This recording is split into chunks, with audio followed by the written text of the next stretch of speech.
É preciso explicar por que o mundo de hoje, que é horrível, é apenas um momento do longo desenvolvimento histórico.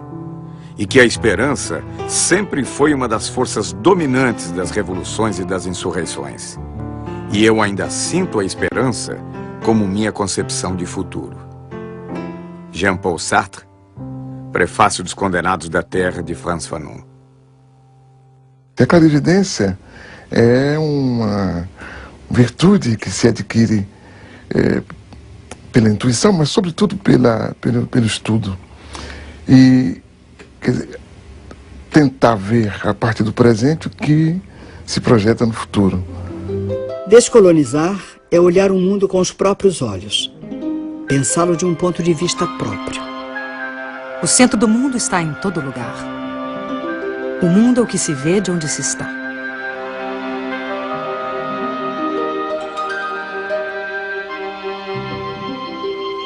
O olhar sobre a primeira globalização vem das viagens de descobrimento e conquista. Os imensos territórios conquistados não estavam desocupados.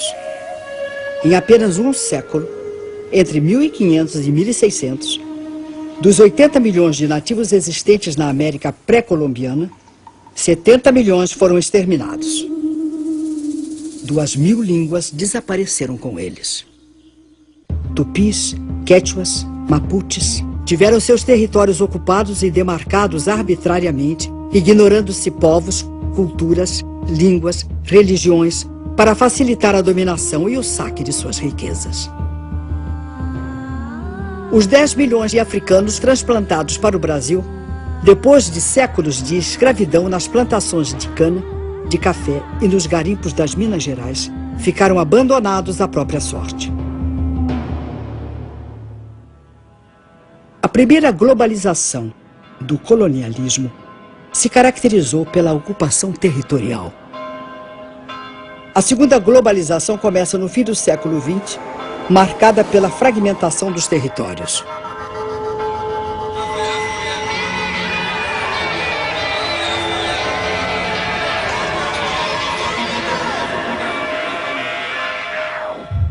O século XX foi o século das revoluções.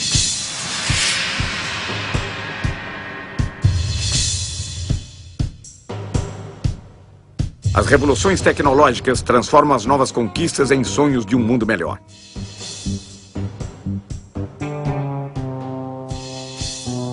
Logo começa o desmonte do estado de bem-estar social. O humanismo, como motor do desenvolvimento e do progresso, é substituído pelo modelo do consumo voraz. O consumo que é hoje o grande fundamentalismo. Esse, sim, é que é o grande fundamentalismo. As técnicas são implantadas nas sociedades e nos territórios a partir de uma política. Hoje, a política das empresas globais. Amanhã, a partir da política dos Estados impulsionados pelas nações.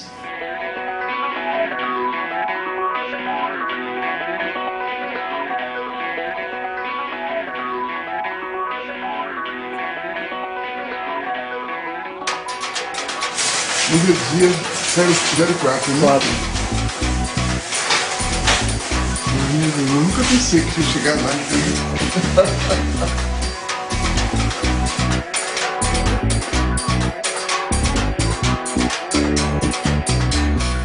Queria dizer, em primeiro lugar, que eu me considero um intelectual outsider, coisa que é rara no Brasil. Não pertenço a nenhum partido, não pertenço a nenhum grupo, inclusive grupo de intelectuais, não respondo a nenhum credo, não participo de qualquer militância. É difícil ser um intelectual negro no Brasil? Eu creio que é difícil ser negro e é difícil ser intelectual no Brasil. Essas duas coisas juntas dão o que dão, né? É difícil ser negro porque, fora das situações de evidência, o cotidiano é muito pesado para os negros. E é difícil ser intelectual porque não faz parte da cultura nacional ouvir tranquilamente uma palavra crítica, né? Por que a opção pela geografia? Eu acho que foi a opção pelo movimento. O fato de eu ter, quando garoto, me impressionado com as populações que mudavam de lugar, que se transportavam de um lugar para outro. Acho que talvez isso me tenha dado uma dimensão da disciplina.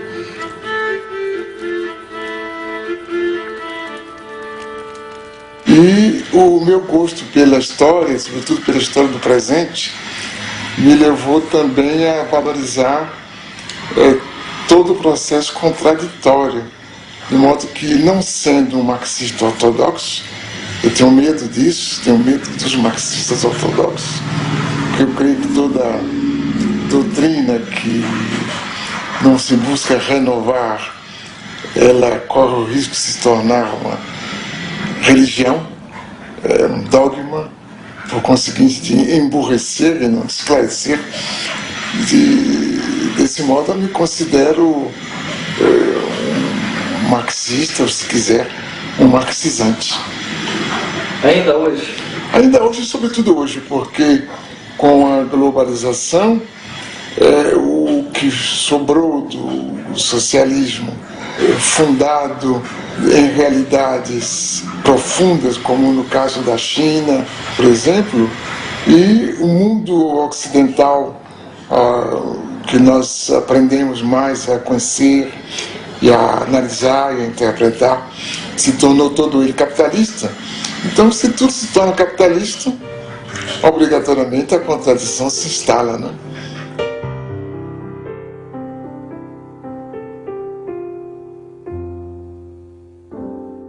Uma forma de reconhecer o nível de desenvolvimento no planeta é observar a quantidade de luz que as cidades emitem à noite. A foto de satélite revela um nítido contraste entre o desenvolvimento ao norte e ao sul da Terra.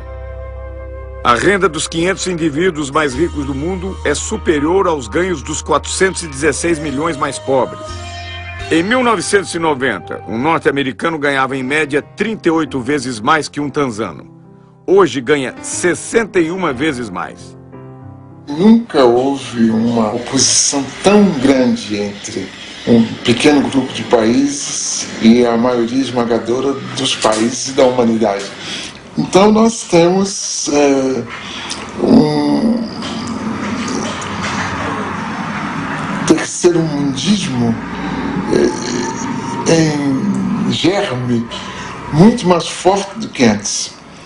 E uma realidade da dependência muito maior do que antes. E talvez por aí é que vai surgir essa possibilidade de a gente construir um mundo de outra forma. De fato, se desejarmos escapar à crença de que esse mundo assim apresentado é verdadeiro, e não queremos admitir a permanência de sua percepção enganosa, devemos considerar a existência de pelo menos 3 mundos num só. O primeiro seria o mundo tal como nos fazem vê-lo, a globalização como fábula. O segundo seria o mundo tal como ele é, a globalização como perversidade. E o terceiro, o mundo como ele pode ser, uma outra globalização. Nunca na história da humanidade houve condições técnicas e científicas tão adequadas a construir um mundo da dignidade humana.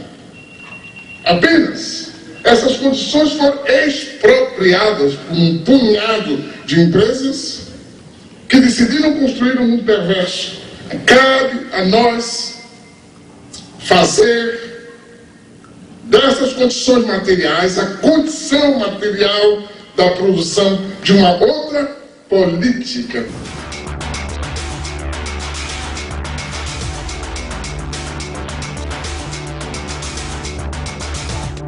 Em 1989, uma reunião organizada pelo Instituto Internacional de Economia, em Washington, propôs reformas para que os países da América Latina retomassem a trilha do crescimento e do desenvolvimento.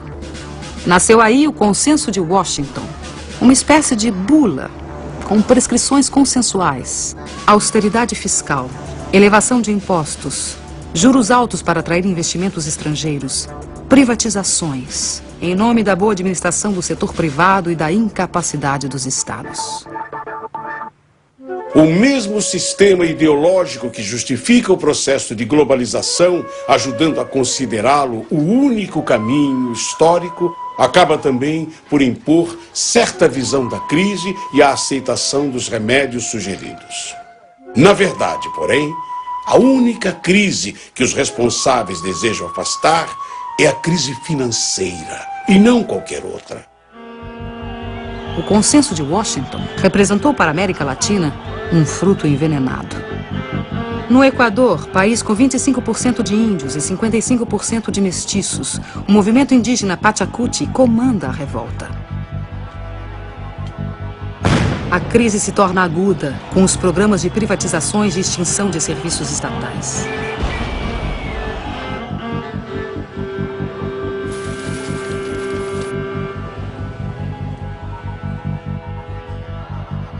Em janeiro de 2000, a completa dolarização da economia provoca um grave levante popular que termina 15 dias depois com a queda do presidente.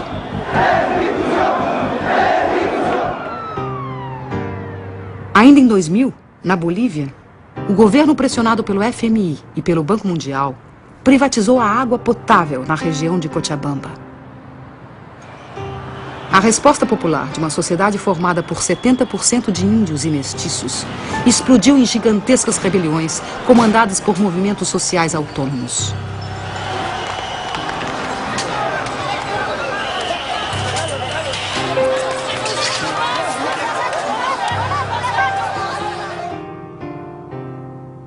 O governo perdeu o controle e reagiu como de hábito. A morte de um jovem comoveu o país.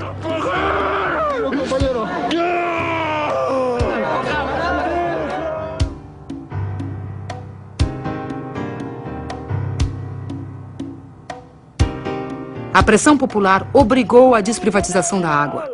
A decisão e a luta de homens, mulheres, niños e ancianos de todo o povo de Cochabamba.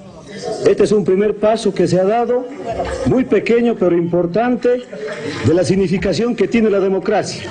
Muchos habíamos pensado que la globalización nos había quitado esa capacidad de poder unirnos, de poder organizarnos, esos sentimientos de solidaridad que la gente tuvo antes, en el pasado, cuando nos contaban sus viejas luchas, nuestros papás y nuestros abuelos. Em seguida, de setembro a dezembro de 2000, mais de 70 pessoas morreram na luta pelo controle do gás e petróleo. Exigíamos la nacionalización e industrialización de nuestros hidrocarburos. Pero como actualmente la clase política que está en el gobierno no nos hicieron caso. Inmediatamente ellos se juegan con el pueblo y todas las leyes y las decisiones que toman en el Parlamento siempre están en contra de los pobres. Nosotros tenemos un lema. Ese lema es el alto de pie, nunca de rodillas. Mira, el kilo de 10 kilos aquí nos está vendiendo a 25 bolivianos y allá a 60 centavos de dólar dice que venden en bruto. Y eso no es justo, señorita periodista, que nos haga de esta manera. Más al contrario, deberíamos de tener nosotros el gas a bajo precio para los bolivianos y para los extranjeros. Hubiese sido en un precio más alto, tal vez así, pero ni aún así no estamos conformes. No, aquí queremos que se nacionalice y que se nacionalice, eso es lo que queremos nosotros. A economia da Argentina foi destruída pela política da ditadura militar e destroçada pelos experimentos do neoliberalismo. Antes la competencia era insuficiente. Teníamos productos buenos, pero muchas veces el consumidor debía conformarse con lo que había sin poder comparar. Ahora tiene para elegir, además de los productos nacionales, los importados. As privatizações e a abertura da economia levaram a uma quebradeira total no país. Fábricas fecharam. Empreendimentos foram abandonados. Trabalhadores converteram-se em cartoneiros catadores de papel.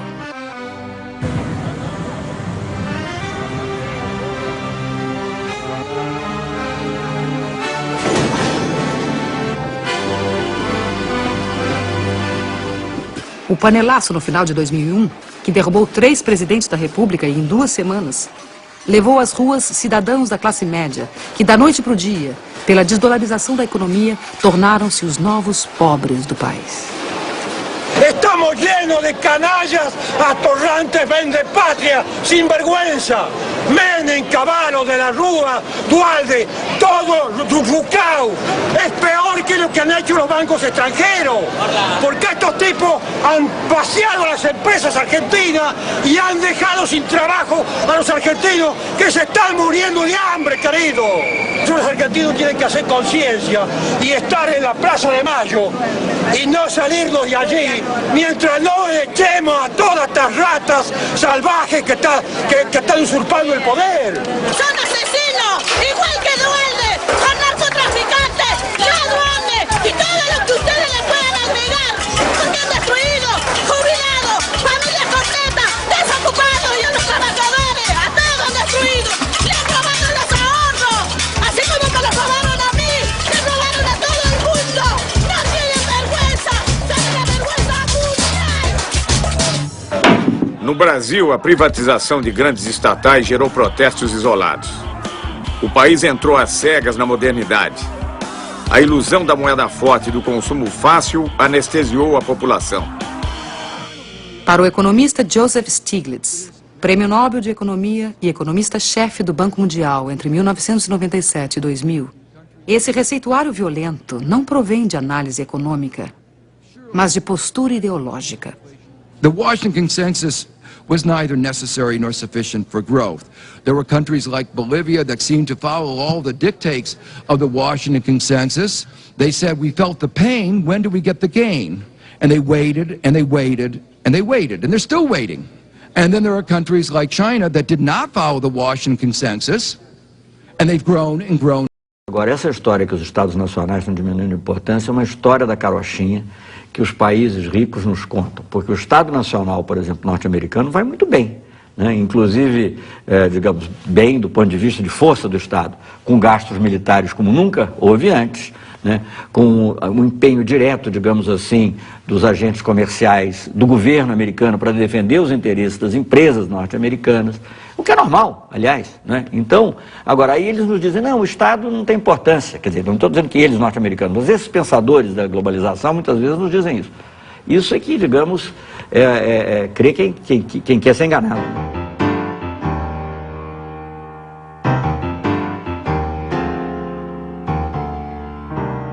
O que nós estamos estudando aqui é, sobretudo, essa relação entre globalização, isto é, o grande dinheiro, a grande informação, e o território.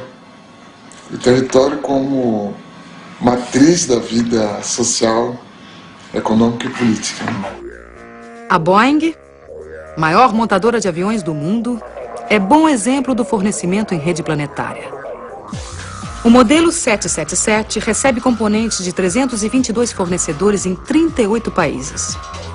E suas 3 milhões de peças, do rebite à turbina, são fabricados por 1.700 intermediários em 37 nações.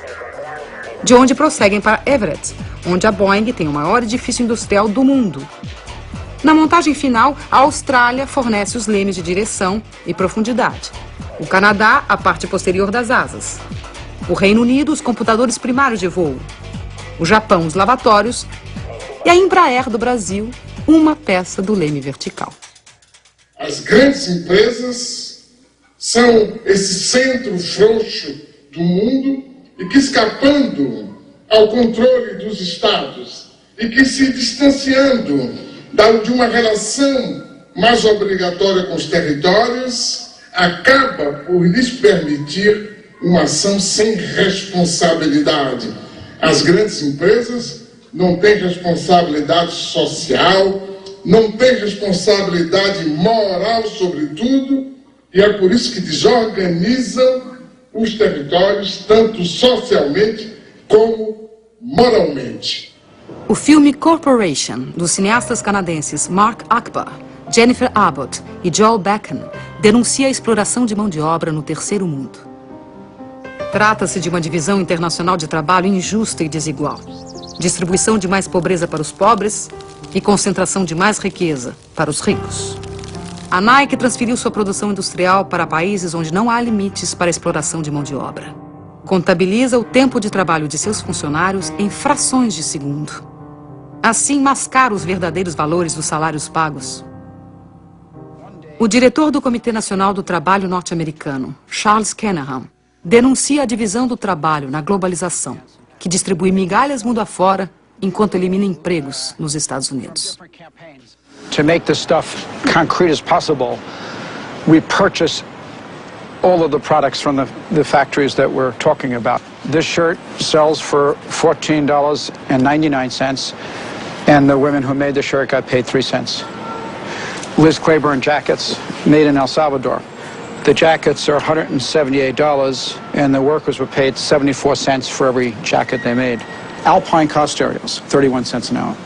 De fato, para a grande maioria da humanidade, a globalização está se impondo como fábrica de perversidades. O desemprego crescente torna-se crônico. A pobreza aumenta e as classes médias perdem em qualidade de vida. O salário médio tende a baixar. A fome e o desabrigo se generalizam em todos os continentes. A fila na Marquês de Sapucaí, no Rio de Janeiro, não é para assistir a nenhum desfile de escola de samba, mas simplesmente para conquistar uma vaga para a gari da empresa pública de coleta de lixo da cidade. A abertura dos portões revela a angústia dos que lutam por um emprego estável e seguro nesta globalização, onde os de baixo, a cada dia que passa, trabalham mais com menos direitos.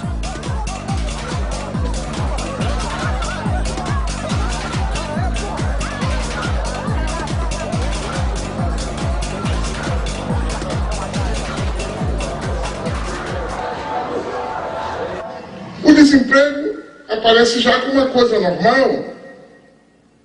Os arautos da globalização e o aparelho de Estado explicam que o desemprego é uma condição para chegarmos a mais globalização. Por conseguinte, soframos. Aumentam também o número de pobres. Há mais 600 milhões de pobres hoje do que em 1960. 1,5 bilhão de pessoas ganham menos de $1 por dia. E diante disso, a pobreza é tratada com naturalidade. Alô, amigo, alô, chefia. Seu futuro não pode ser decidido à revelia. Lembra daquele tempo em que seu salário ainda valia mais ou menos 50 anos, eu diria. Alô, amigo, alô, chefia. Seu futuro não pode ser decidido à revelia. Se o presente é omisso, aí fica difícil. Tem que botar a mão na massa, dar um jeito nisso. A humanidade se divide em dois grupos. O grupo dos que não comem e o grupo dos que não dormem, com receio da revolta dos que não comem. Josué de Castro, em Geopolítica da Fome. A gente descobriu uma coisa importante, que a gente produz muito mais comida do que pode comer. E tanto que na Europa, a comunidade europeia dá prêmio a quem deixa de produzir comida. E castiga quem produz mais do que as cotas estabelecidas. Quer dizer, a questão da fome não é a questão de produção de alimentos, é a questão de distribuição. Isso a gente viu quando de certas epidemias de fome na África e na Ásia, os Estados Unidos se recusando a dar ajuda alimentar se certas condições políticas não fossem preenchidas. No caso do próprio Brasil, se há uma parte da população que não come corretamente, Isso é culpa unicamente da forma como nós organizamos a sociedade. Não é que não haja alimento, não é que não se possa distribuir os alimentos. Apenas nós decidimos que alguns não devem comer, porque acaba por ser uma decisão. Que se depois de tantos anos a gente aceita tranquilamente continuar discutindo a questão da fome, que me parece uma vergonha. A fome já não nos surpreende. Convivemos com ela cotidianamente, entorpecidos pela realidade que nos cerca. Caso o receituário do Banco Mundial seja seguido, teremos que aprender a conviver com a morte pela sede.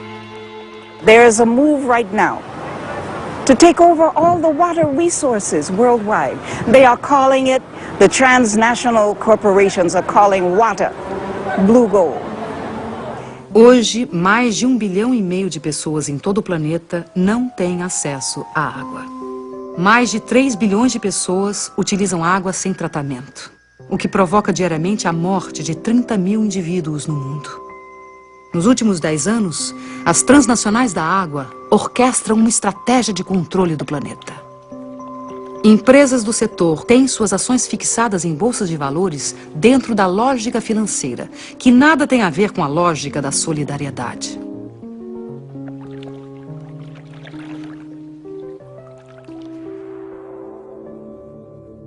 Em março de 2003, aconteceu o 3º Fórum Mundial da Água, em Kyoto, no Japão. Na pauta da discussão estava o tema da privatização dos recursos hídricos.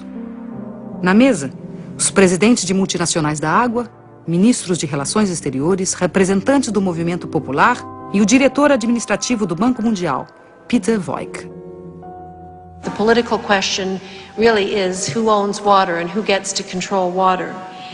Here you're going to hear, or you are hearing, two very, very different visions of a future for water. On one side are those who see water as an economic good, to put water on the open market for sale to the highest bidder. On the other hand, you're going to hear the voice of a growing civil society movement who has a vision of water as a part of the global commons and treat it as a public trust for all time by governments everywhere. At what point does a corporation not understand that we do not want you there, and when will you leave? मैं समझता हूं कि अब पूरी दुनिया में ये बात सिद्ध हो गई कि ये डिसेंट्रलाइज्ड वाटर मैनेजमेंट से सारे देश को दुनिया को पानी के लिए बचाया जा सकता है। Oscar Oliveira, o líder da rebelião em Cochabamba, na Bolívia, lança seu grito de advertência em Kyoto. Hace 3 años, después de 5 meses, más de medio millón de personas expulsaron a transnacional Bechtel porque quiso imponer un contrato de privatización totalmente al margen de la voluntad de la población. Varias de las transnacionales que están acá muchas veces manchan nuestra agua con sangre de los ciudadanos. No manchen más sus manos com sangre. Contra todas as evidências da injustiça, o representante do Banco Mundial insiste na política de privatização. Somebody has to pay for water, ladies and gentlemen.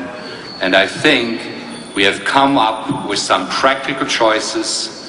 We haven't covered everything, as some of the speakers said.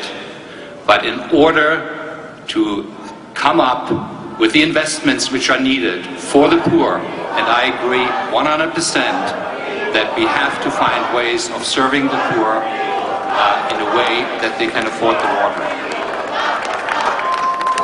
O tom ameaçador do discurso é contestado pelos representantes dos movimentos populares do mundo inteiro.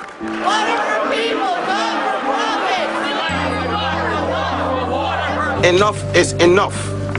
I see this report as nothing short of an attempt to package poverty for money and for profit. El agua es un patrimonio de la humanidad, es un patrimonio de los seres vivos y nadie puede apropiarse del agua. Por lo tanto, la sociedad civil dice que aquí no hay acuerdo.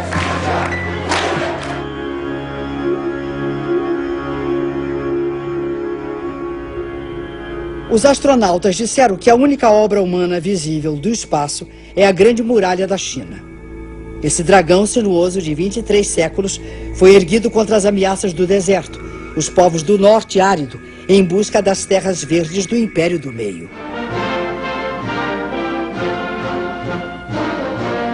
O sonho comunista do internacionalismo proletário, incentivado pela Revolução Soviética de 1917, foi aos poucos substituído pelas barreiras construídas em torno da cortina de ferro.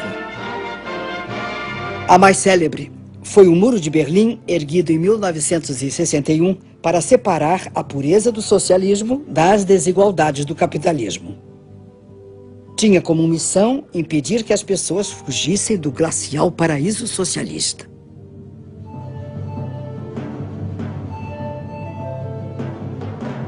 Os muros da Internacional Capitalista são sólidos e bem delineados. Enquanto permitem a circulação livre das mercadorias, dinheiro e serviços, proíbem o livre tráfego dos indivíduos. A Europa levanta barreiras contra a presença indesejada de forasteiros em seu território.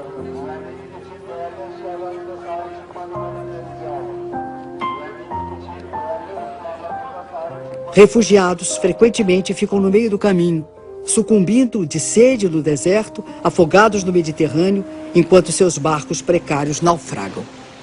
São ainda explorados pela máfia dos que os transportam clandestina e perigosamente. Os clandestinos são presos e recambiados para seus países. Os descendentes dos povos escravizados pelo colonialismo são excluídos do banquete da globalização. Qu'est-ce qui pousse ces gens, ces jeunes vers l'Europe?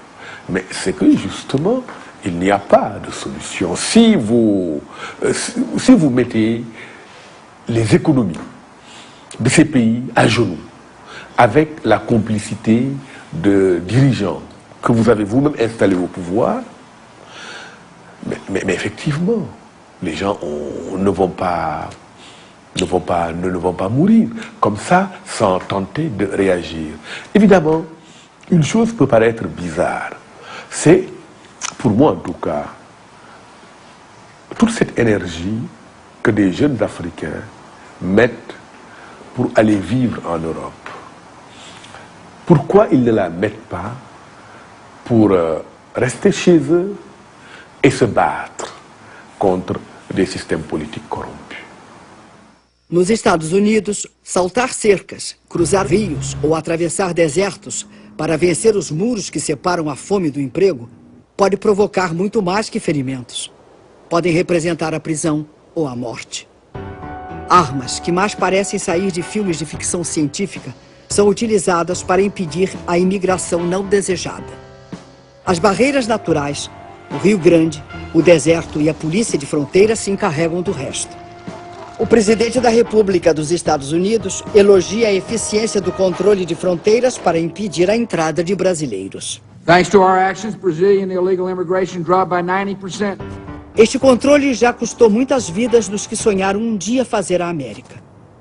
Tivemos que recomeçar o debate da civilização, que a gente abandonou. A gente passou a debater o crescimento econômico, né? Se vamos aumentar os juros, se vamos diminuir, se vamos facilitar um pouco de inflação ou não. Mas a civilização na própria quase que não é objeto de discussão. E isso abre espaço para qualquer forma de barbárie como essa, pela qual a gente deixa morrer crianças e velhos e adultos tranquilamente.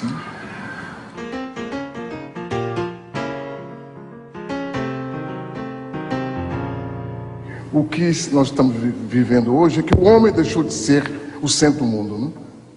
O centro do mundo hoje é o dinheiro, mas o dinheiro no estado puro. O dinheiro em estado puro só é o centro do mundo por causa dessa geopolítica que se instalou, proposta pelos economistas e imposta pela mídia.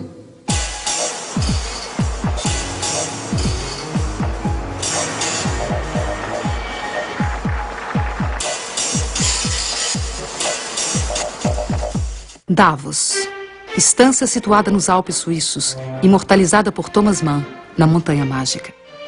A partir de 1970, a cidade de Davos torna-se berço do pensamento único, dogmas sobre a globalização ancorada no livre mercado como trilha para o paraíso. A antropologia moderna registra aí o surgimento do Homo Davos, que apregou o fim da história e propõe a criação de fundos para anestesiar a pobreza. I'd like to offer you $10,000 to help buy you some bed nets. Would anyone else like to be on a team with me and stand up and offer some money and help him as well? 50,000. 50,000. Thank you.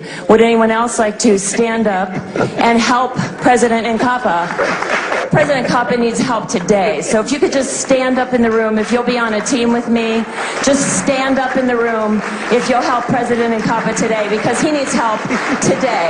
A chamada mídia, ela tem um papel de intermediação que a gente talvez não possa dizer que é inocente, mas não parte dela realmente, ou não é dela o poder. O poder é de um pequeno número de agências internacionais da informação, estreitamente ligadas ao mundo da produção material, ao mundo das finanças, que controla de maneira extremamente eficaz a interpretação do que está se passando no mundo, né? E de uma forma que se torna clara quando a gente pega os jornais e vê a repetição quase que servil das mesmas fotografias, das mesmas manchetes, das mesmas ideias, dos mesmos debates, que indicam que alguma coisa está por trás de tudo isso, né? O redator de um importante jornal está fechando a edição do dia seguinte sem grandes notícias para compor a primeira página. Chega o fotógrafo e diz: Chefe, tenho a notícia e a foto. Um cachorro raivoso atacou a menininha de 7 anos e ninguém fez nada. Até que esse homem se lançou sobre o cachorro, agarrou pela garganta e matou. O editor exclama, maravilhado: Oh, este homem é um herói. Amanhã todos poderão ler da primeira página: valente nova-iorquino salva a vida de menininha. O fotógrafo responde: Pois é, chefe. Só tem uma coisa. O homem não é nova-iorquino. Oh, melhor. Será então valente americano salva a vida de uma menininha. O fotógrafo sem jeito diz: Bem, chefe, ele é árabe. No dia seguinte sai o jornal. Extra, extra! Terrorista árabe massacra de maneira selvagem cachorro americano de raça pura! Extra, extra! Como podemos, mesmo assim, admirar-nos de que ali e aqui estão em guerras e corra o sangue, já que a nova ordem mundial que se constrói é baseada numa competitividade sem limites morais. Não há produção excessiva de informação, mas de ruídos. Existem os fatos. As notícias são interpretações desses fatos.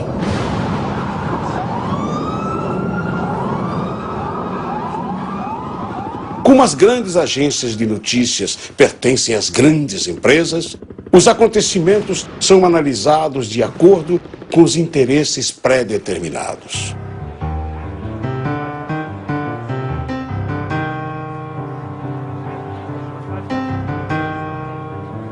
We're gonna bomb them over there.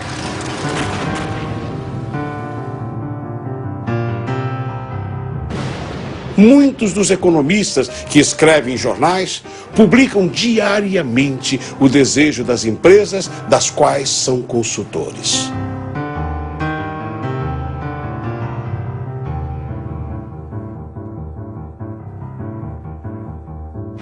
A informação, o grande instrumento da grande finança, a informação, o grande instrumento do processo de globalitarismo, de produção de novas formas totalitárias de vida, mas que manejada por um pequenos grupos, de forma inteligente, produz exatamente o efeito oposto.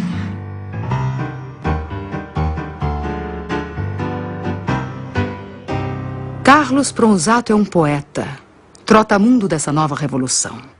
Sozinho, com um olhar atento e uma pequena câmera amadora, penetra espaços onde os grandes meios não podem ou não querem entrar.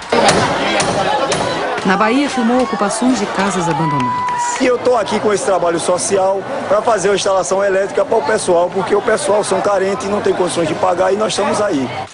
Sobre a ocupação de uma fábrica falida, mostrou o simples desejo do trabalho.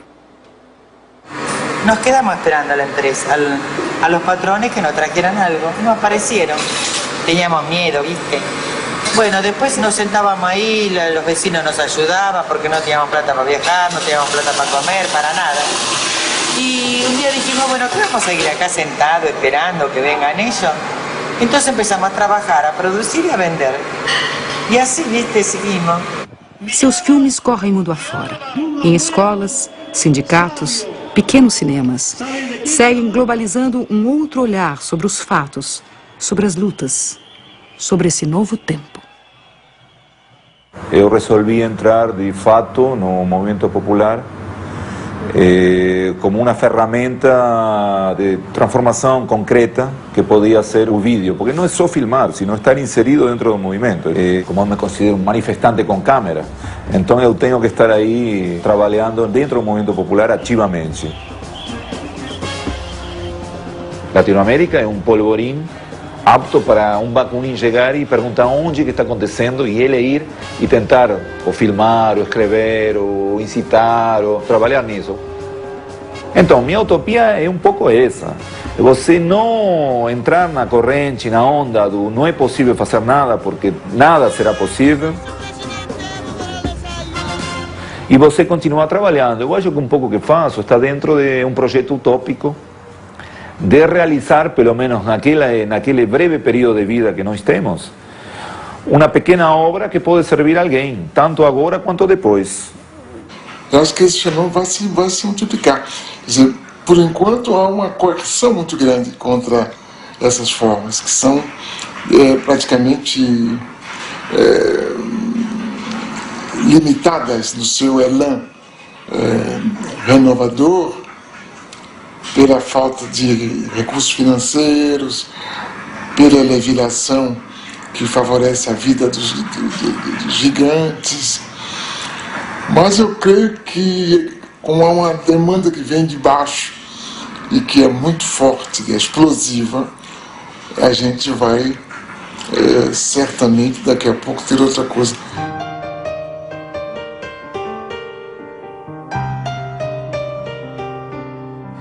Se eu olhar para trás na minha própria vida, eu vejo que hoje é muito mais fácil ser universal aqui mesmo. A primeira vez que eu entendi, que comecei a entender o mundo, foi quando deixei a Bahia para ir estudar na França, aí, lendo jornais, que me apresentaram o mundo de uma outra forma. Hoje não, qualquer pessoa com uma curiosidade mais aguçada acaba percebendo como o mundo é. Acho que é outra grande novidade, acho, do nosso tempo, e que vai permitir que, sem abandonar o que a gente é, indígena, a gente seja perfeitamente universal. Os Krenak, que em sua língua original chamam-se Burum, registravam uma população de 5.000 pessoas no início do século XX. Número que se reduziu a 130 indivíduos em 1989. E com esforço fecharam um século com 150 pessoas. Ailton Krenak nasceu no Vale do Rio Doce, Minas Gerais. É produtor gráfico e jornalista. Participa da rede Povos da Floresta, que utiliza a tecnologia da comunicação para integrar o povo indígena e seringueiro. Eu acho que para o começo do século XXI, essas trocas de novas tecnologias que não fomos nós que criamos e nem somos nós que fabricamos, vai ser o grande evento para os nossos povos. Eu ainda não consigo acreditar com meus próprios olhos, porque eu ainda não estou vendo mal. Isso para mim é um sonho. Eu não consigo acreditar que isso ainda é verdade. a gente poder acessar a internet aqui da aldeia.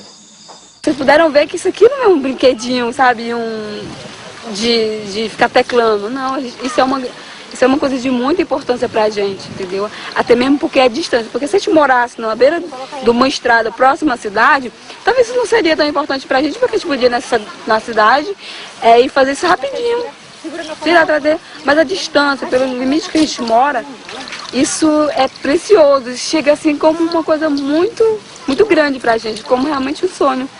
O exemplo da câmera, né, poder fazer uma imagem animada, de poder transmitir uma imagem dessa, ela tem a importância que os Achaninka agora lá no Alto Rio Juruá demonstraram, quando eles conseguiram botar para o mundo inteiro, numa situação de risco, que a floresta estava correndo com a entrada de madeireiras, de invasão no território deles, mandando uma mensagem para a rede, com imagem do que estava acontecendo, com texto, mobilizou gente no mundo inteiro. Você não imagina como que o pessoal local ficou mobilizado em torno dessa ideia de eles poderem se comunicar com o mundo sem ter que ficar pedindo licença para a prefeitura local. Na verdade, eu acho que isso, em alguns casos, do ponto de vista político, vai significar a libertação de comunidades que historicamente eram controladas ali, porque não sabiam o que estava acontecendo no mundo. De repente, eles vão conversar com todo mundo. Aí acabou aquele intermediário ali no meio do caminho.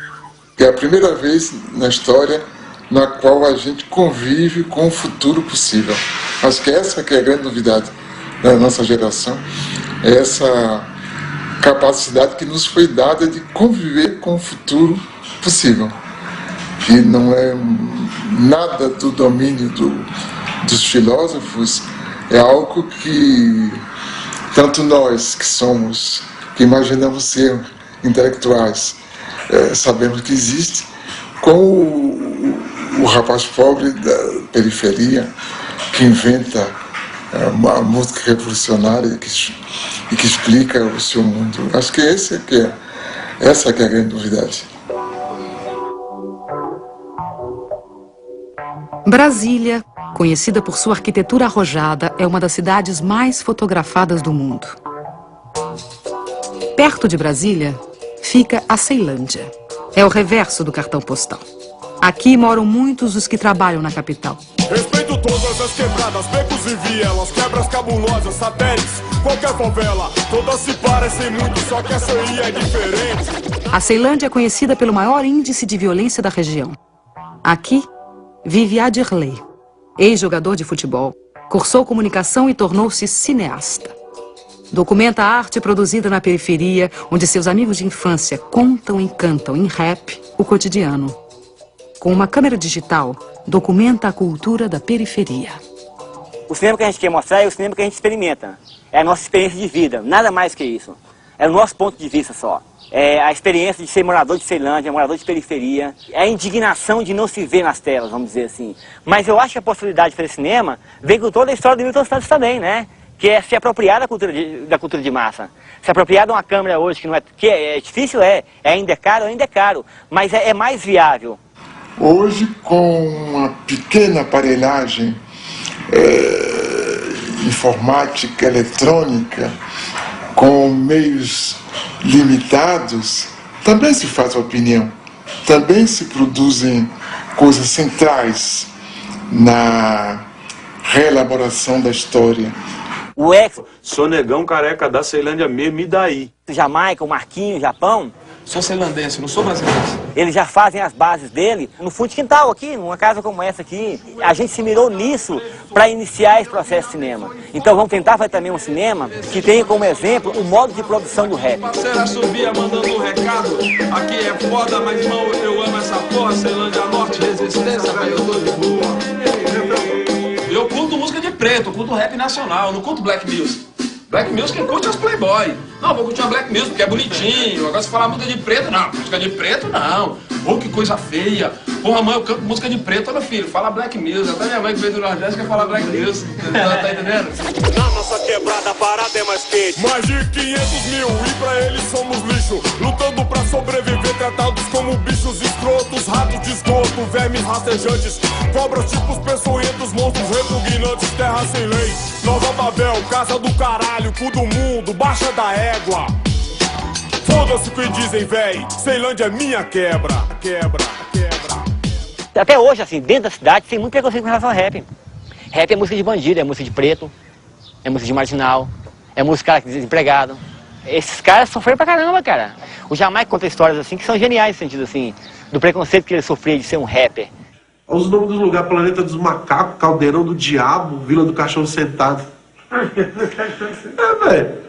Onde só tinha bandido, velho. Pra eles só tinha bandido. Eu acho que o rap é um cara de periferia a dar identidade à periferia, a dar nome às pessoas e a contar as histórias da perspectiva deles. Então a gente também está se baseando, tentando fazer cinema nessa perspectiva. Que a ideia é ver dentro da cidade essas formas de solidariedade. E você tem a produção dentro da cidade de formas solidárias que tem expressão econômica e política. Né? Em contraposição com essa produção da violência. Eu acho que há uma multiplicidade de fenômenos de baixo que a gente não dá importância, que a gente dá mais importância chamada violência. Os jornais falam da violência dos bairros, tem bairros mal falados porque violentos. Olhares do Morro está por aí, a gente está olhando tudo o que acontece na comunidade. Mas as outras formas todas de manifestação, que são propriamente culturais, mas que não aparecem com essa aura de cultura que é reservada, digamos assim, a parcelas já privilegiadas que fazem cultura, os outros fazem outras coisas. A gente não admite dizer imediatamente que o que eles fazem é cultura, porque o que eles fazem é cultura e é política ao mesmo tempo, né?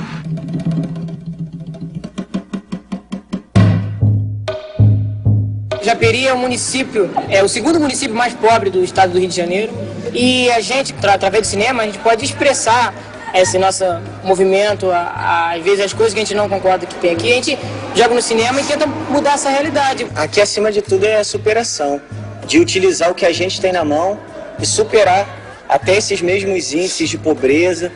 E a gente utiliza de pedaço de madeira para fazer grua, de cabo de vassoura para fazer o tripé. Na coletividade, a gente consegue fazer cinema na Baixada Fluminense. A gente partiu de uma necessidade de um resgate da memória e do folclore daqui do município de Japeri. E utilizando numa ficção, que é o marido chegando em casa bêbado e dando satisfação para sua esposa porque chegou bêbado.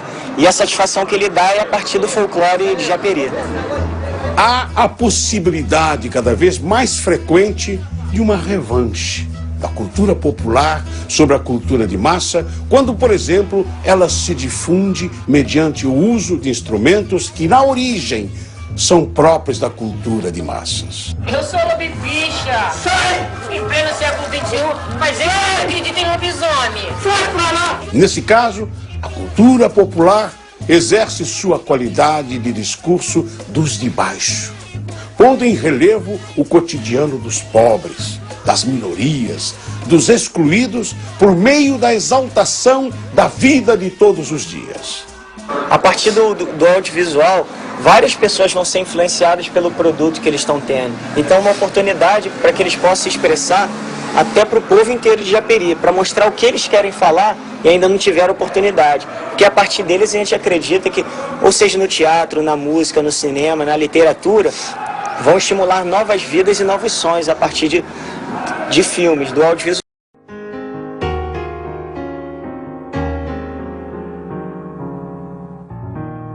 Eu estou seguro de que o período tecnológico da história do homem está terminando. E estamos entrando num período que eu chamaria de demográfico. Tenho medo de usar a palavra popular, porque isso poderia acarretar a destruição prematura da ideia. Os atores que vão mudar a história são os atores de baixo. Então eles vão agir de baixo para cima. Os pobres em cada país, os países pobres dentro dos diversos continentes, os continentes pobres face aos continentes ricos. De tal forma, nós não vamos ter uma evolução sincronizada como essa, digamos assim, do processo de globalização. Haverá explosões aqui e ali, em momentos diferentes, mas que serão impossíveis de conter. Vamos tudo queimar isso tudo, senão o Estado não ouve a gente. Eu acho que quando a gente abre um jornal, olha a televisão, se a gente pode interpretar o que está por trás de tudo isso, a gente já vê que são outras formas de explosão ligadas à religião. Por exemplo, essas religiões aguerridas como os muçulmanos, né, que têm uma formidável força intelectual e moral também nisso, face à nossa civilização greco-ocidental. Esse combate silencioso que é feito, por exemplo, por esse 1 bilhão e 100 milhões de pessoas na Índia, cuja formidável preocupação é a produção do conhecimento, e que a gente nem sabe direito que eles têm essa religião do conhecimento, né, que eles utilizam em benefício da sua própria nação. Essa outra coisa extraordinária que é a China, né, que a gente imagina que está se tornando capitalista, mas que na realidade está usando ao seu modo os instrumentos que o nosso tempo oferece. Acho que todas essas formidáveis mudanças é que vão garantir essa produção de um mundo novo. Nos últimos 25 anos, a economia da China, país de 1 bilhão e 300 milhões de habitantes, vem crescendo a uma média de 9% ao ano. A China combinou o planejamento de Estado com mecanismos de mercado. Atraiu capitais externos e novas tecnologias. Essa reviravolta é resultado de pesados investimentos em técnicos e pesquisadores. Existem no país mais de 1.000 universidades. Formam-se por ano 450 mil engenheiros, 50 mil mestres e 8 mil doutores. O governo incentivou a industrialização rural e a multiplicação das pequenas e médias empresas no campo. A ocupação agressiva do mercado ocidental com produtos chineses de baixo custo passou a preocupar os defensores do livre mercado. La globalizzazione va bene se le regole sono uguali per tutti. Certo. Questo è un problema. A adoção da propriedade privada, os baixos salários aceitos para atrair as transnacionais, os altos índices de poluição, demonstram o quanto a China se dispôs a abrir mão de seu projeto ideológico em troca do desenvolvimento econômico.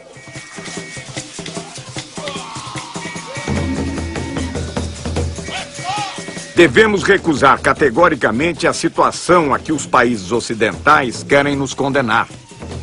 O colonialismo e o imperialismo não pagaram suas contas quando retiraram suas bandeiras e suas forças policiais de nossos territórios.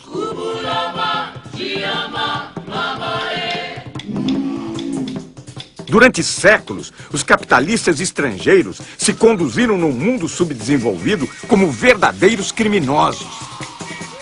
Frantz Fanon, Condenados da Terra, 1961. The problems in Africa did not start in Africa. Those problems are caused from people outside Africa coming in, doing this, doing that, setting one group against another group so that they can fight. And while they are fighting, these outsiders are coming in, taking over. You bring in guns. You give them to one group. You make them really hate this other group. So they start fighting, killing each other. Now, after the fighting and the slaughter really gets started, they come in as peacemakers. Africa is still the richest continent on the face of this earth. And yet, look at the suffering. These children are among thousands forced to work in gold mines in Niger, one of the African countries neighboring Benin. Conditions are appalling, the physical risks enormous. but activists say it's just the tip of an iceberg. It's an issue that has now received some international attention. Tragically, it won't be enough to stop the traffic in child slaves. Quand on écoute les gens, on a parfois l'impression que vraiment le monde, le fameux village planétaire, est un endroit où tout se passe bien partout. Hein? Les sociétés sont prospères, il y a la justice, les droits sont respectés, il n'y a pas de corruption, il n'y a rien, sauf en Afrique. On a l'impression que tout est très bien partout, sauf sur le continent africain. Moi, je trouve ça bien drôle quand même. Je trouve ça extrêmement bizarre, cette façon de raisonner. Je crois que le monde entier ne s'est jamais porté aussi mal. On est bien conscient des mécanismes politiques qui sont à l'origine de nos difficultés sur le continent. Il me semble qu'un pays comme le Brésil doit quand même bien comprendre cela. Le public brésilien, après tout, il n'y a pas très longtemps, en Amérique latine, c'était la CIA qui installait les gouvernements, qui décidait du cours politique et économique dans les sociétés d'Amérique latine, dans les moindres détails. Eh bien, nous, ça revient d'ailleurs à la première question, nous ne sommes pas encore sortis de cette situation. Tú decías cuál va a ser el destino de América Latina. Yo no lo sé, pero sé cuál es el desafío. El desafío es, ¿vamos a convertirnos en la triste caricatura del norte? ¿Vamos a ser como ellos? ¿A repetir los horrores de la sociedad de consumo que está devorando el planeta? ¿Vamos a ser violentos? ¿Vamos a creer que estamos condenados a la guerra incesante? ¿O vamos a generar otro mundo diferente? Vamos a ofrecer al mundo un mundo diferente. Que yo creo que ese es el desafío que tenemos planteado. Hoy por hoy somos, la verdad, caricaturas bastante tristes de modos de vida que se nos imponen desde afuera. Y estamos gobernados por sistemas de poder que cada día nos convencen de que no hay virtud más alta que la virtud del papagayo. Que no hay habilidad comparable a la habilidad del mono. El papagayo, el mono, los que imitan, los ecos de voces ajenas. Nós decidimos ser europeus, né? E insistimos em ser europeus, nos recusamos a pensar como nós próprios, porque achamos mais chique pensar como os europeus e os americanos. E aí temos uma enorme dificuldade para entender o mundo. E essa enorme dificuldade também nos deixa meio atarantados, meio tolos diante da história que está se fazendo. Daí a própria política brasileira é um pouco perdida, porque nós não sabemos muito o que fazer com o mundo novo, porque não descobrimos as formas de pensar esse mundo novo a partir de nós próprios.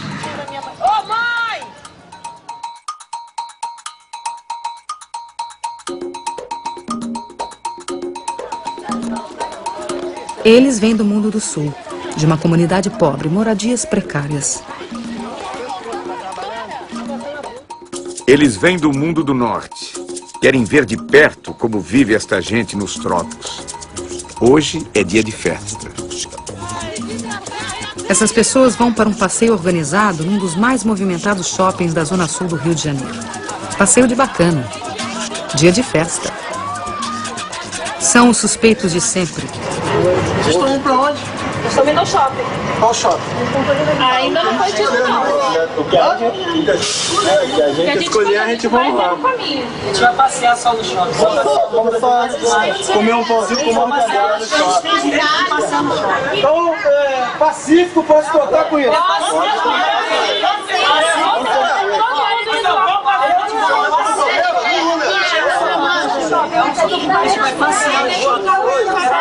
A presença da câmera de televisão serve de salvo-conduto.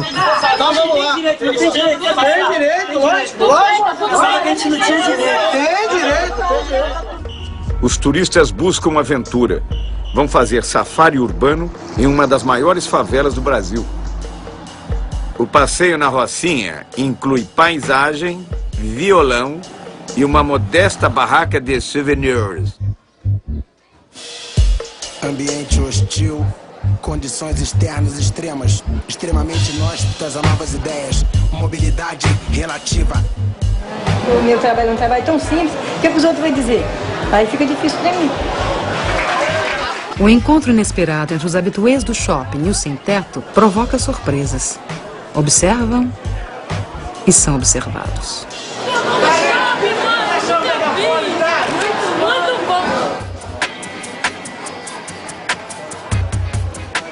Uns perdidos, outros também perdidos. Os turistas penetram nas casas alheias, passeiam por becos e ruelas. Encontram mais riqueza nas vidas do que nos objetos. A variedade de brinquedos desperta o desejo nas crianças. Os meninos se divertem como pequenos Ayrton Sennas neste mundo onírico e inacessível. A senhora sonha com uma joia rara. A moça com calça justa. O rapaz veste um elegante hobby de chambre. Outro protesta contra o preço dos produtos. Ô maluco, tu trabalha na loja, quanto tempo você trabalha pra comprar uma calça dessa? São solidários. Dividem entre si o pão com mortadela, enquanto dividem a mesa com os outros frequentadores.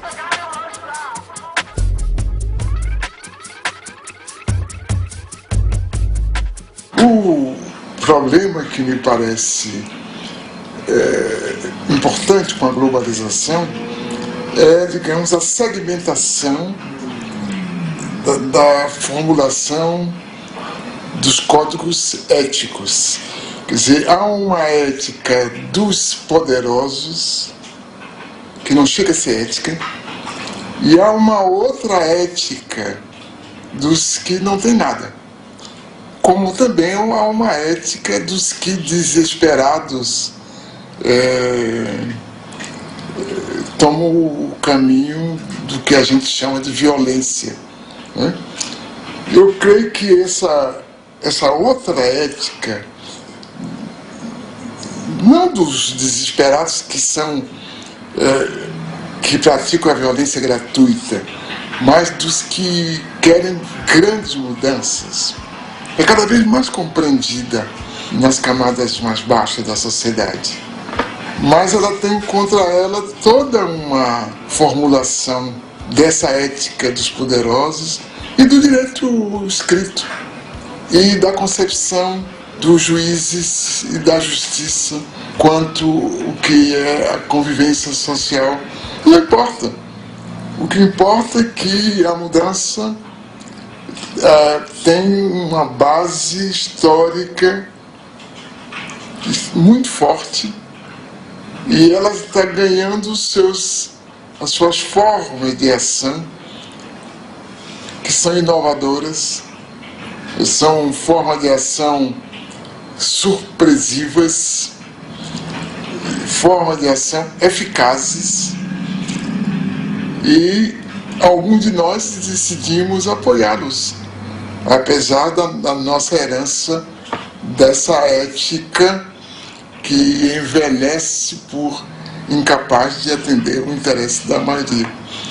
Há essa busca também de melhoria de condições de vida, do sem-teto, do sem-trabalho.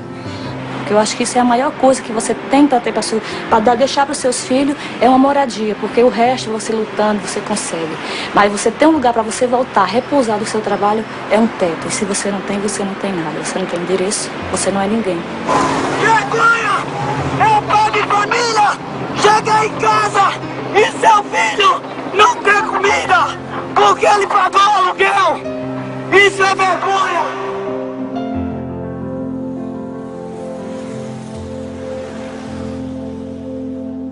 O direito à moradia é um direito humano garantido na Constituição brasileira, nas convenções internacionais e na Conferência do Habitat 2. Então, o que a gente está querendo aqui é que sejam válidos os direitos que já são garantidos pela própria Constituição Federal, né? Eu não acredito muito que a gente viva numa democracia, porque eu ainda acredito muito que a gente vive no sistema do capitalismo. Quem manda é quem tem o poder.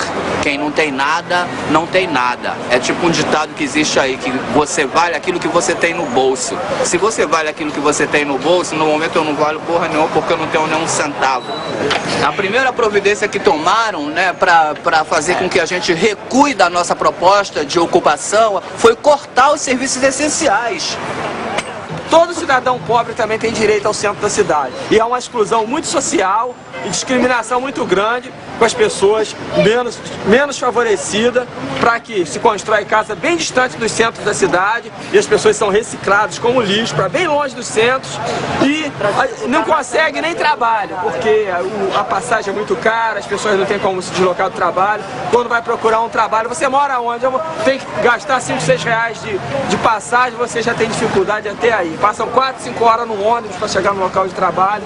E esses imóveis aqui, nós estamos reivindicando isso. O caso dos sem terra, tratados como um fato policial, não impede um grande número crescente de intelectuais independentes de apoiá-los.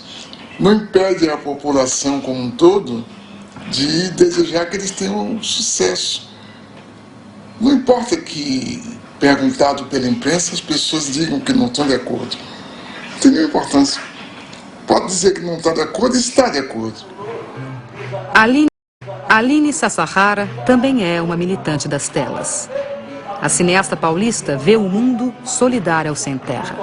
Em suas andanças pelo Brasil, registra do MST o que não vemos na TV. Os meios de comunicação selecionam o que está acontecendo. Hoje está acontecendo isso. Está acontecendo milhões de coisas. Mas as pessoas acreditam que só está acontecendo aquilo. É, de fato, uma forma da gente abrir outras janelas, né?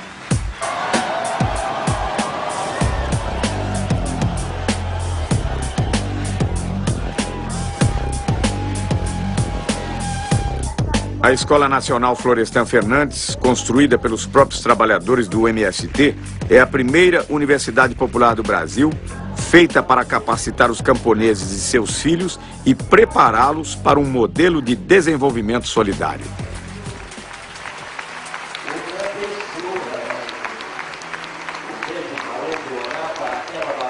Eu acompanhava o MST, tinha alguma informação e achava incrível eles conseguirem lidar com tanta gente diferente, porque cada um lá com seus desejos, com suas necessidades e tal, e funcionando de uma forma muito organizada para ir contra a maré. A marcha foi um momento de encontro, parecia que todo o movimento estava reunido ali.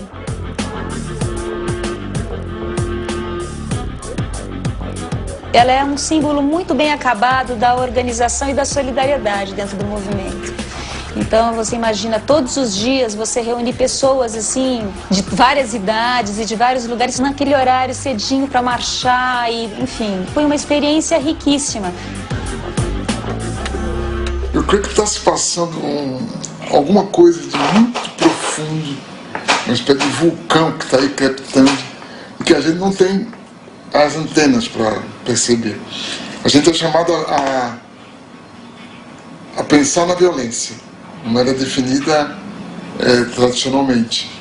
Mas a gente não entende, não compreende, não domina o mecanismo intelectual dessas formas novas de solidariedade e de reivindicação. Porque o Brasil jamais teve cidadãos. Nós, a classe média, não queremos direitos, nós queremos privilégios. E os pobres não têm direito. Não há, pois, cidadania neste país, nunca houve.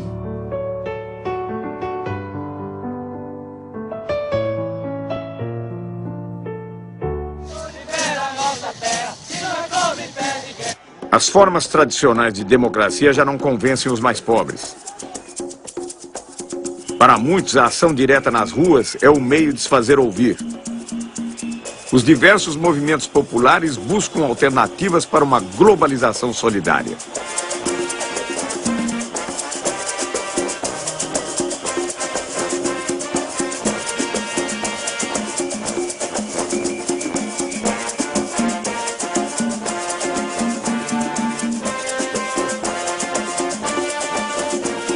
não sei se é bom ou ruim que haja um déficit de organização, porque toda forma de organização é também uma forma de constrangimento na produção de comportamentos completamente livres. Talvez, nesse primeiro momento, não seja ruim essa desorganização se ela for acompanhada da parte dos intelectuais, da produção, da compreensão das condições nas quais estamos vivendo.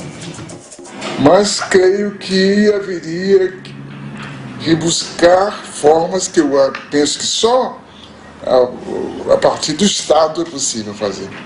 Não, a partir do Estado? Só a partir do Estado. Não vão ser ONGs, nem instituições do terceiro setor. O senhor várias vezes se referiu ao Estado, inclusive em relação ao intelectual. O senhor não abre mão do Estado? Eu creio que o Estado é indispensável porque as entidades chamadas terceiro setor, primeiro, elas não são abarcativas, elas não podem cuidar do conjunto das pessoas que precisam de cuidados. Segundo, elas acabam obrigadas a cuidar melhor de certos setores e não de outros setores. Enquanto que o Estado, através do exercício da política, a tendência dele é cuidar de todas as pessoas. Quer dizer, essa produção democrática, realmente democrática, que as ONGs ou o terceiro setor não podem, pela sua própria definição, cuidar, porque tem as limitações de sua origem, do seu financiamento, dos seus objetivos.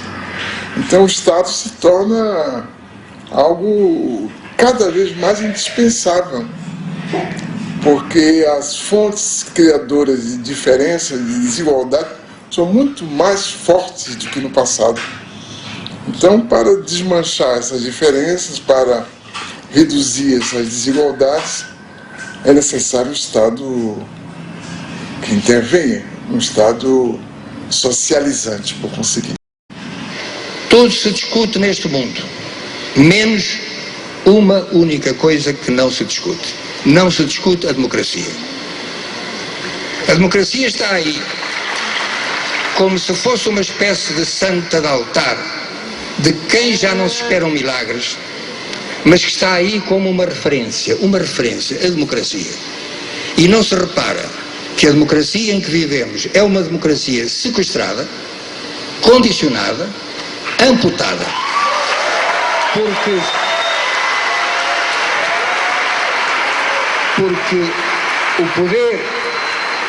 o poder do cidadão, o poder de cada um de nós, limita-se na esfera política, repito, na esfera política, a tirar um governo de que não gosta e a pôr outro de que talvez venha a gostar. Nada mais. Mas as grandes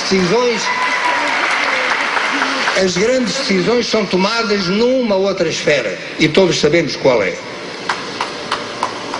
As grandes organizações financeiras internacionais, os FMIs, as Organizações Mundiais de Comércio, os bancos mundiais, a OCDE, tudo isso, nenhum desses organismos é democrático. E, portanto, como é que podemos continuar a falar de democracia se aqueles que efetivamente governam o mundo não são eleitos democraticamente pelo povo?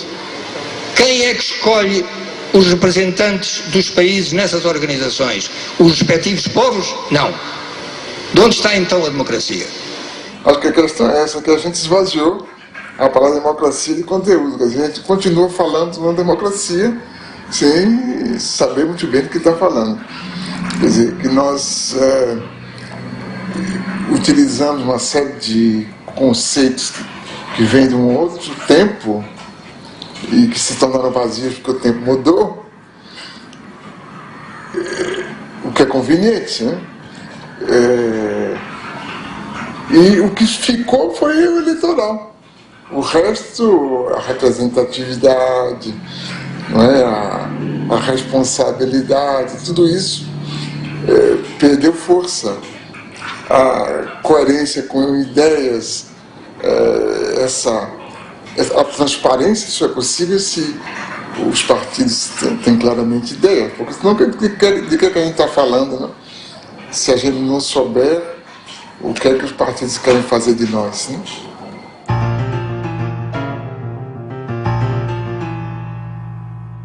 Nós reclamamos contra os totalitarismos, né? O fascismo, o nazismo, e caímos noutras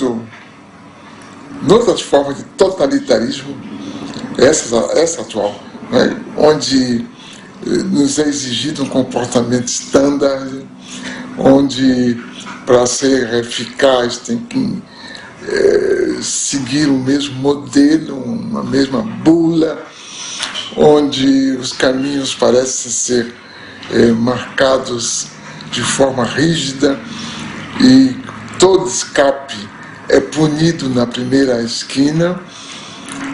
Então, acho que nunca houve um mundo que espalhasse que a liberdade é a forma suprema de vida e, ao mesmo tempo, suprimisse a verdadeira liberdade, porque essa carência de liberdade que compromete, inclusive, o exercício da cidadania, eu creio que é uma marca de nosso tempo que mais cedo ou mais tarde vai se mostrar insuportável, como os totalitarismos tiveram seus dias também contados, né?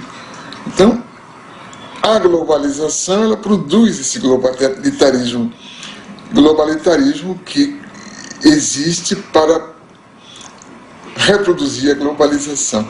Eu acho que é esse ciclo vicioso que a gente vai ter que quebrar através, digamos, da produção de formas democráticas que sejam realmente democráticas. O professor Milton Santos nasceu em 1926, em Brotas de Macaúbas, interior da Bahia. Neto de escravos, filho de professores, foi alfabetizado em casa pelos pais. Formado em Direito, em Salvador trabalhou como jornalista. Foi para a França, de onde voltou em 1958, doutor em Geografia. O golpe militar de 64 obrigou-o a sair do Brasil. Morou na França, Tanzânia, Venezuela, Estados Unidos, Canadá. Escreveu 40 livros. Recebeu o título de doutor honoris causa por 20 universidades e o prêmio Vautrin-Lud, o mais importante no mundo em geografia. Pensou a economia espacial, a urbanização latino-americana e vislumbrou uma utopia para o século XXI na condição de geógrafo no terceiro mundo. Eu creio que as condições da história atual permitem ver que outra realidade é possível. Essa outra realidade é boa para a maior parte da sociedade. E nesse sentido, a gente é otimista. A gente é pessimista quanto ao que está aí, mas otimista quanto ao que pode chegar. Virar uma globalização solidária? Sim. Acho que a humanidade está destinada Que bom. Porque na realidade nunca houve humanidade, agora que está vendo, né? É verdade. Acho que essa que é a coisa. Então nós estamos fazendo os ensaios do que será a humanidade. Nunca houve.